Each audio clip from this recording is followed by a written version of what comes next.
અંબાજીના પાડલિયા ગામની ઘટનાના ઘેરા પ્રત્યાઘાતો. ચકચારી હુમલાની ઘટના બાદ આદિવાસી સમાજ લાલઘૂમ. દાંતા પ્રાંત કચેરી ખાતે ન્યાય માટે આદિવાસી સમાજના ધરણા. વિધવા બહેનને ન્યાય નહીં મળે ત્યાં સુધી આદિવાસી સમાજ જપીને નહીં બેસે. ન્યાય માટે આદિવાસી સમાજે કોંગ્રેસનું જાહેર સમર્થન. પાંડલિયાની ઘટનામાં એકતરફી કાર્યવાહી કરાઈ હોવાના ધારાસભ્ય કાંતિભાઈ ખરાડીયાએ કર્યા આક્ષેપ. સાંસદ જ્ઞાનીબેન ઠાકોર, જિગ્નેશ મેવાણી, કાંતિભાઈ ખરાડી સહિત કોંગ્રેસ આગેવાનો ધરણામાં જોડાયા. ન્યાય નહીં મળે તો આગામી દિવસોમાં ઉગ્ર આંદોલન આદિવાસી સમાજ કરશે. કાંતિભાઈ ખરાડી. અહેવાલ જયંતિભાઈ ઠક્કર, ન્યૂઝ 16 ગુજરાતી.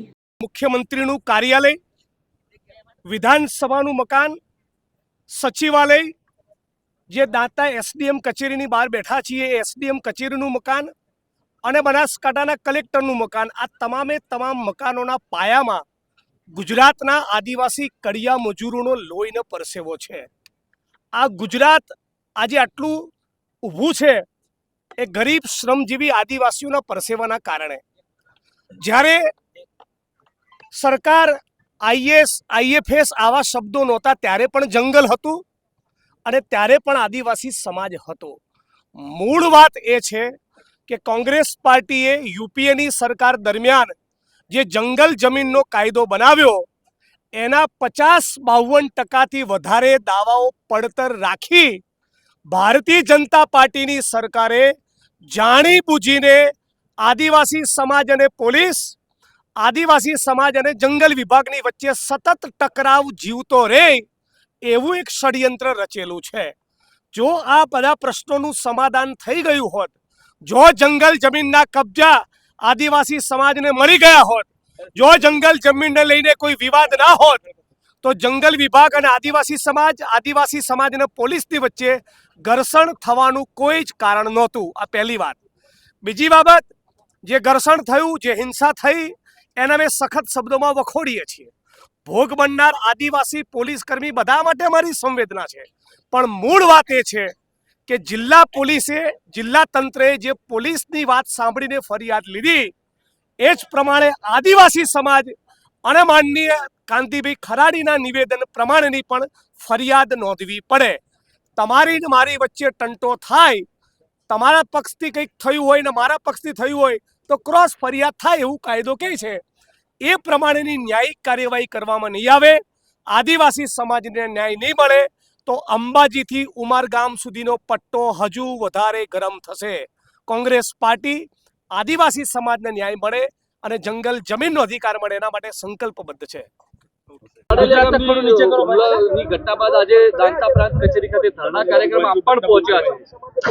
13 તારીખે દાદા આદિવાસીઓના જે મૂળભૂત અધિકારો, જે પ્રકૃતિ સાથેનો એમનો નાતો અને પરંપરાગત આટલા રાજા રજવાડાથી કરીને અનેક પ્રશાસનો બદલી ગયા, પણ જે એમના હકને અધિકારો જે હતા એ ક્યારે કોઈ છીનવવા માટેના પ્રયત્ન કર્યા નથી. જ્યારે આ ઘટના બની એ ટાઈમે એડવાન્સમાં પ્લાનિંગ કરીને એમને વિશ્વાસમાં લઈને એમની સાથે સમાધાનકારી વલણ રાખીને જે એમનું જે નુકસાન હતું એ તંત્ર ભરપાઈ કરવાના શરતથી એમને વિશ્વાસમાં લીધા હોત તો આવડી મોટી ઘટના એ વહીવટી તંત્ર ટાળી શક્યું હોત.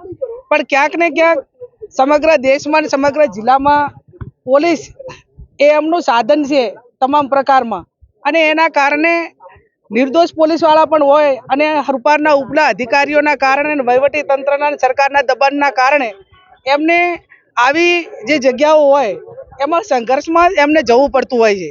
જે ઘટના બની છે એને વખોડીએ છીએ, પણ એક તરફી જ્યારે ઘટના બની છે તો એનો ન્યાય હોવો જોઈએ. અને ન્યાય એ હોવો જોઈએ કે જે મહિલાનું મકાન પાડી નાખ્યું છે, જે મહિલાની જમીન આખી એની ખોદી નાખી છે, એની ફરિયાદ પણ દાખલ કરવામાં નથી આવી તો એની ફરિયાદ દાખલ કરવામાં આવે, એને વળતર આપે. અને બીજા જે માત્ર આદિવાસીઓ ઉપર જ જે ફરિયાદ દાખલ થઈ છે એને બદલે ક્યાંક ને ક્યાંક એ પોલીસના અધિકારીઓને મારફતે એમની દબણકાઈના કારણે જે આદિવાસીઓને નુકસાન થયું છે એમને લગાડ્યું છે તો એની પેરેલલની ફરિયાદ ક્રોસ દાખલ કરવી જોઈએ. એ પણ વહીવટી તંત્રએ, પોલીસ તંત્રએ જે આદિવાસીઓ વતી પણ એની એફઆઈઆર દાખલ કરવી પડે. ત્યારે હવે આજે આ ઘટના છે એના અમે ધરણામાં અમારી આ માગણીઓ છે, અને આવનાર સમયની અંદર તમે બધાને દબાઈને આવી દફનગીરી કરવા દેશો તો ક્યાંક ડેમોક્રેસી હોય, ક્યાંક વહીવટી તંત્ર હોય, એના ઉપરથી નાગરિકોનો, લોકોનો ભરોસો ઉઠતો જાય છે. માણસ જાય તો ક્યાં જાય કે કોઈ ઘટના ક્રિમિનલ બની હોય તો એ પોલીસ તંત્ર પાસે જાય, કોઈ માગણી હોય તો વહીવટી તંત્ર પાસે જાય. જ્યારે રક્ષકો જ્યારે બક્ષક બની રહ્યા છે ત્યારે ક્યાંક ને ક્યાંક લોકોને ના છૂટકે આજે ધરણા ઉપર આવવું પડ્યું છે.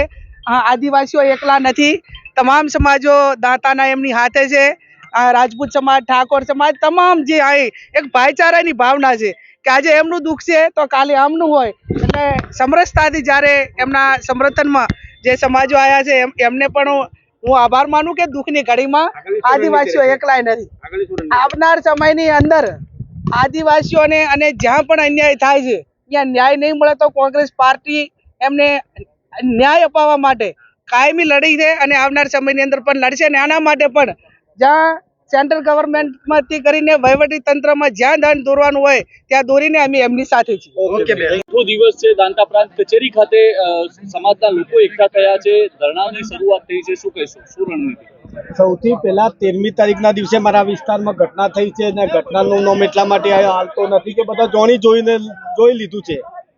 આજે 6થો દિવસ હોવા છતાં પણ આ લોકોએ સત્ય છુપાઈ દીધું છે ને ખોટું છે ઉપર લાવવાની કોશિશ સરકારે કરી રહ્યા. અને અનુસંધાને મેં ગઈકાલે નહીં ને પરમ દિવસે એવું કહેવામાં આવ્યું તો મેં આવતીકાલ તમારો દિવસ છે, તમે ઘટના આ લોકોને જે એફઆર લેવાની છે હજુ આદિવાસીઓને લાગ્યું છે એફઆર તમે લીધી નથી. અને બાઈ ઉપર જે વિધવા બાઈ છે એના ઉપર માનસિક ત્રાસ આપીને અત્યાચાર કર્યો છે, એ અત્યાચારની પણ તમે એફઆર લીધી નથી. એટલે આવતીકાલ માટે તમારો દિવસ છે ને પરમ દિવસે ગુરુવારના દિવસે નહીં કરશો તો પોતે એસડીએમ કચેરી ધરણા ઉપર આ વિસ્તારના તમામ વસ્તી સાથે હું ધરણા ઉપર બેસવાનો એવું મેં એન્ટીમાં પણ આપી દીધું હતું. પણ આ મેગીને બુરી સરકારે આજ તારીખ સુધી એ બાઈની ફરિયાદ લેવામાં નથી આવી. એ આદિવાસીઓને જે લાગ્યું છે એને દવાખાને નહીં લઈ ગયા. એ લોકોને આજ તારીખ સુધી એમની કોઈ એફઆઈઆર લેવામાં પણ નથી આવી. એના અનુસંધાને અમે આજે આયા બેઠા છીએ. હું કોંતીભાઈ તરીકે એકલો નથી આવ્યો, પેલી બેન અમર વિધવા છે એ પણ એકલી નથી આવી. બનાસકાંઠાના સર્વે અમીરગઢ હોય, દોતા હોય, હરાદ હોય, સાબરકાંઠા હોય, પોશીના હોય, ખેડબ્રહ્મા દરેક વિસ્તારના હજુ તો આટલા જ છે. હજુ અમે આ ઉત્તર જે પૂર્વ પટ્ટી કેટલા જ છે. જ્યાં સુધી આ સરકાર નહીં નિર્ણય આવશે ત્યાં સુધી અમને ન્યાય ના મળે ત્યાં સુધી સમગ્ર અંબાજીથી મળે એક ટાઈમ અંબાજીથી મળે ઉમરગામ સુધી આદિવાસીઓ ભેગા થવા માટે તૈયાર છે. અને ગઈકાલે મેં સમગ્ર સમાજે 18 વર્ષને આમંત્રણ આપ્યું હતું ને આજની તારીખની અંદર એકલા આદિવાસી નથી આવ્યા. એકલા આદિવાસીઓને મુશ્કેલી નથી. અંબાજી આજુબાજુ જે રહેતા તમામ જાતિના જે લોકો છે એ લોકોને કાયમી માટે હેરાન કરવામાં આવે છે. એના માટે આજે અમે અહીંયા આવ્યા છે. પણ અત્યારે બેઠા છીએ, હજુ એ લોકોને કહીએ છીએ વહેલામાં વહેલી તકે અમારો ન્યાય આપો, નહીં આપશો તો અમે બેઠા રહીશું.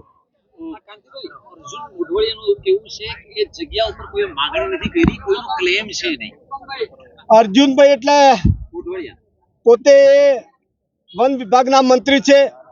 એમને પણ અહીંયા જે જગ્યા ઉપર જે ખોટું કરી રહ્યા છે, સત્ય છે અંદર દટાઈ દીધું છે ને ખોટું ઉપર લાવ્યું છે. ને અર્જુનભાઈને પોતે પણ આ વહીવટી તંત્ર ને વન વિભાગ કદાચ ગેરમાર્ગે દોરતા હશે એના અનુસંધાને અમે અહીં બેઠા છે.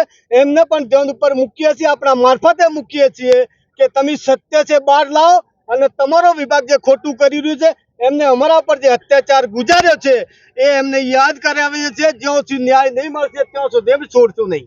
આજે તમને ન્યાય નહીં મળે, આજે કોઈ તંત્ર જોડે વાર્તાલાપ નહીં થાય તો પછી તમે આજે શું કરશો? બિલકુલ અમારું આ પહેલું પગથિયું છે. વહીવટી તંત્ર સરકાર એવું વિચારતી કે આ આવશે, બેસે, કલાક બેસે, એક દિવસ બેસે, જતા રહેશે. એમના મગજમાં હોય તો કાઢી નાખે. અમે બેસું આજ નહીં તો કાલે, જ્યાં સુધી ન્યાય ના મળે ત્યાં સુધી બેસવા માટે તૈયાર છીએ. અને હજુ પણ હજુ વહેલી તકે જો નિર્ણય ના લે કે તો ઉગ્ર આંદોલન કરવું પડશે તો અમે કરવા માટે પણ સંમત છે. જપીને નહીં બેસું. Okay done. જય આદિવાસી. જ્ઞાનીબેન, રાજુભાઈ, ગુલાબસિંહભાઈ, દિનેશભાઈ, સાથી ઈશ્વરભાઈ અને આપ તમામની વચ્ચે સદાય અડીખમ ને મક્કમ હાજર રહેતા એવા મારા લડાકુ ધારાસભ્ય કાંતિભાઈ ખરાડી, આપ તમામ મારી બહેનો, માતાઓ, વડીલો અને યુવાન દોસ્તો, ગઈકાલે કાંતિભાઈ ખરાડીએ હોસ્પિટલમાં જે પોલીસના કર્મચારીઓને ઈજા થઈ એમની પણ મુલાકાત કરી. કોંગ્રેસ પરિવાર વતી થરાદ અને બનાસકાંઠા જિલ્લા કોંગ્રેસ વતી આ જે ઘટના બની એમાં જે પણ પોલીસના મિત્રો ઘવાયા એ પણ કદાચ સામાન્ય પરિવારમાંથી આવતા હશે, એમના માટે અમારી સંવેદના છે. પણ એક વસ્તુ ચોક્કસ કહેવા માંગુ છું કે પોલીસ અને સરકાર આવા શબ્દો જ્યારે નહોતા બન્યા ત્યારે પણ જંગલ અને આદિવાસી હતા. જ્યારે કોઈ સરકાર નહોતી, જ્યારે કોઈ પોલીસ નહોતી, જ્યારે કોઈ જંગલ ખાતું નહોતું બન્યું, ત્યારે પણ આ ધરતી ઉપર કોઈક આદિવાસી અને જંગલ હતા. આજે આ ઘટનાના મૂળમાં જવાબદાર કોઈ હોય તો ગુજરાતની ભાજપ સરકાર છે.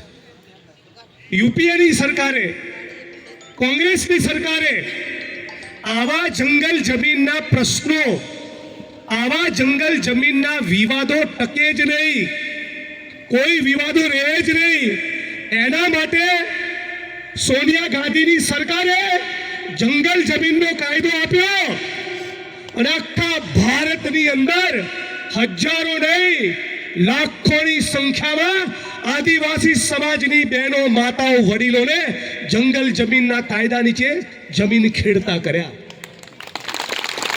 આપણા દાંતામાં, આપણા અમીરગઢમાં, આ અંબાજીની અંદર, આ ગુજરાતની અંદર જો જંગલ જમીનના કાયદા હેઠળ જેટલા પણ દાવા હજી પેન્ડિંગ પડ્યા છે એ તમામે તમામ દાવા, એ તમામે તમામ અરજીનો તમે નિકાલ કર્યો હોત તો પોલીસ અને આદિવાસીની વચ્ચે આ ધીંગાણું કોઈ દિવસ થયું જ ના હોત. અને એટલા માટે અહીંના પોલીસ પ્રશાસન, જંગલ વિભાગ અને ભાજપની સરકારે જે ધોરણો લેવાનો છે, જે આ ઘટનામાંથી સબક લેવાનો છે, જે શીખવાનું છે, એ છે કે દાંતામાં, અમીરગઢમાં, અંબાજીમાં જેટલા પણ જંગલ જમીનના દાવા પેન્ડિંગ હોય એ બધાનો 6 મહિનામાં તમે નિકાલ કરી દો. અને તમે નિકાલ નહીં કરો તો અંબાજીથી ઉમરગામ સુધીનો પટ્ટો અમે ગરમ કરીશું. અને અમે ગરમ કરીશું એટલે લાલ ચોળ કરીશું. અને આ ખાલી કહેવા માટે નથી કહેતા. હમણાં બેઠા બેઠા જ રાજુભાઈ અને કાંતિભાઈને કીધું, ચાલુ કરો અંબાજીથી ઉમરગામની યાત્રા. અમે બધા કોંગ્રેસના સિપાહીઓ ડંકાની ચોટ ઉપર તમારી સાથે જોડાઈ જઈશું.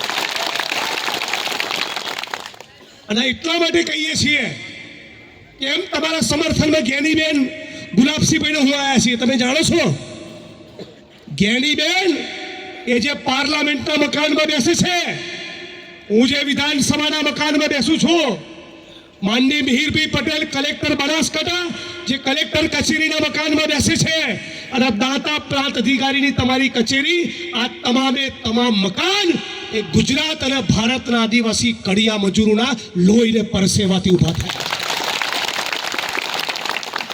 જે પોલીસનો દંડો તમને પડે છે એના પોલીસ સ્ટેશન, એ ડીવાયએસપીની ઓફિસ, એસપીની કચેરી, પોલીસ વડાની કચેરી, મામલતદાર ઓફિસો, કલેક્ટર કચેરીઓ, સચિવાલય, વિધાનસભાનું મકાન, ગુજરાતના ખૂણે ખૂણે બનેલા રોડ, રસ્તા, mall, multiplex, shopping centre, tower, મારું પોતાનું ઘર અને જંગલ ખાતાના વડાનું ઘર એ પણ તમારા બાપ દાદાઓના લોહી અને પરસેવાના કારણે ઊભા છે. આજે જે ઘટના બની એ ઘટનાને 1 સેકન્ડ માટે આપણે સાઈડમાં મૂકી દઈએ. અહીં આદિવાસી સમાજના ભાઈઓ છે, પત્રકાર મિત્રો પણ છે, પોલીસના કર્મચારીઓ પણ છે. એમને કહીએ કે તમે કાશ્મીરથી કન્યાકુમારી સુધી અને કચ્છથી લઈને પશ્ચિમ બંગાળ સુધી 10,000 લોકોને જઈને પૂછો, કોઈ પણ રાજ્યમાં, કોઈ પણ પ્રદેશમાં, કોઈ પણ ધરતીમાં જઈને ઉભા રહો અને પૂછો કે એક બાજુ આદિવાસી છે અને એક બાજુ જંગલ ખાતું છે, કોણે કોને માર્યો હશે? તો જવાબ આવશે 10,000 લોકોનો કે આદિવાસીને માર્યો હશે. હવે હિન્દુસ્તાનના, ભારતના, આ દેશના કોઈ પણ ખૂણે જઈને પૂછો 10,000 લોકોને, 1 લાખ માણસને, એક બાજુ પોલીસ છે અને એક બાજુ આદિવાસી છે. વર્ષોથી માર કોણ ખાય છે? જંગલ ખાતાવાળા માર વર્ષોથી નથી ખાતા, પોલીસ વાળા માર નથી ખાતા. ધારાસભ્યો, સંસદ સભ્યો, મંત્રી, કલેક્ટર, એસપી માર નથી ખાતા. ઝૂંપડું તૂટે તો આદિવાસીનું તૂટે છે, પીઠ તૂટે તો આદિવાસીની તૂટે છે. કડીઓ મજૂર પડીને મરે 200-500 રૂપિયા માટે, ત્યારે પણ આ બધા સાહેબો કોઈ જોવા માટે નથી જતા. અને એટલા માટે તમારી વચ્ચે આવ્યો છે. અને તમને કહું છું કે ભવિષ્યમાં આવી કોઈ ઘટના બને, અમને પણ કહું છું, અમે પણ કાયદો હાથમાં નહીં લેતા. તમે પણ વિચારજો તો પોલીસનો કોઈ કોન્સ્ટેબલ, એ પણ કોઈક દલિતનો, કોઈ ઠાકોરનો, કોઈક દેવી પૂજકનો, આદિવાસીનો દીકરો હશે, એ તમારે પણ વિચારવાનું છે, મારે પણ વિચારવાનું છે. અને પોલીસના મિત્રોને પણ કહું છું કે તમને જંગલવાળા કે એટલે હાથમાં ધોકો લઈને પહોંચી ના જાઓ. જંગલ ખાતાના બાપનું જંગલ નથી. અહીંયા જંગલ ખાતાવાળાને એવી ટેવ પડેલી મારા મત વિસ્તારમાં, ભાઈ રાજુભાઈ, સેજ આદિવાસી 2 ડગલા જંગલમાં ગયો હોય, સમજણ ના હોય ગરીબ આદિવાસી સમાજની કોઈ બેનને કે ભાઈ મારી સીમા, મારી હદ ક્યાં પૂરી થઈ, અને સેજ એક ઈંટ મૂકી હોય તો શું કહેતા? તારી સામે કેસ નહીં કરું, પણ શરત મારા ઘરે 4 મરઘી મૂકી જવાની. વાત સાચી ખોટી? જંગલ ખાતાવાળા લોકોએ જે બીજા વિસ્તારમાં ચેકડેમ બનાવ્યા, એને જંગલ ખાતાની અંદર બતાવી 2 વખત પૈસા ઉપાડ્યા છે. વાત સાચી ખોટી? મનરેગાની અંદર બી કરોડોના કૌભાંડ કર્યા છે કે નહીં કર્યા? છાસવારે તમે તમારી જંગલ જમીન ખેડવા ગયા હોય છતાં તમારી સામે ચરબી કરે છે કે નથી કરતા? દાદાગીરીથી વાત કરે છે કે નથી કરતા? તો જેને પણ મનમાં ફાંકો હોય એને કહી દઈએ કે તારા ડ્રોન ઉડાડો છે ને, ફેંકી દેજો. તારા ડ્રોન ફોનનું કંઈ ફરક નહીં પડે અમને. અને તમારા આટલું બધું ડ્રોન ઉડાડવાનો શોખ થતો હોય તો અંબાજીના પવિત્ર ધામની ફરતે 2 કિલોમીટરમાં દારૂના અડ્ડા ચાલે છે, ત્યાં ઉડાડો ને.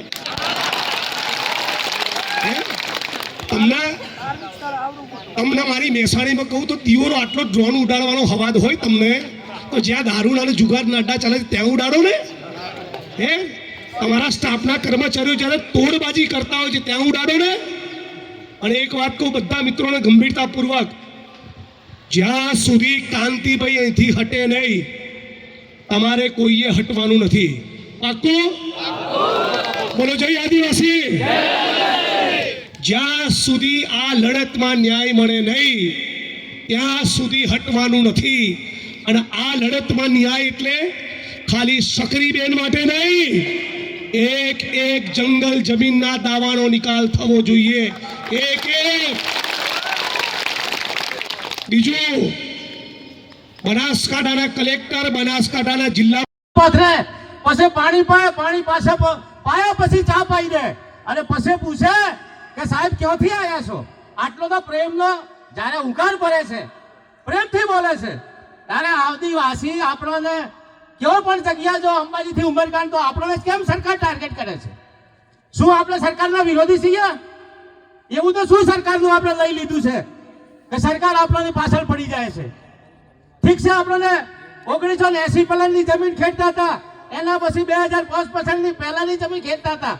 સરકારે કાયદો બનાવો, કાયદોમાં જમીન આલી, કોકને 10 ગુઠા આલી, કોકને 5 ગુઠા, 10 ગુઠા, 15 ગુઠા, 12 ગુઠા, 13 ગુઠા, 40 ગુઠા. આ તો કોઈ જમીન કહેવાય? આપણે એક કાગળ પકડાઈ દીધું. આજે આપણી મેળો 5 એકર જમીનનો કબજો છે. આજે 15 ગુઠા વાળાને જ્યારે ખાલી કરવાનું આવશે મિત્રો, તારે સરકાર એમ કહે છે કે તારે 15 ગુઠાનો જ અધિકાર છે. 15 ગુઠાની અંદર સાહેબ આ મારા વડીલો બેઠા છે, યુવાન બેઠા છો, મકાન પણ નથી બનતું. મિત્રો, મારા પત્રકાર મિત્રો વિનંતી છે કે આ મકાન બી નથી બનતું, તો તારે પછી વધારાની જમીન છે ને એ સરકાર ખાલી કરાવશે.